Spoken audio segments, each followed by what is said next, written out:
This is an activation of the Endangered Missing Person Alert System.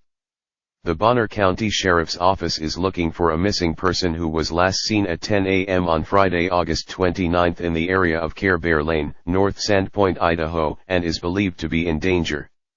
She is a 16-year-old, 5 foot 1 inch tall female, weighing about 97 pounds, with black hair and brown eyes.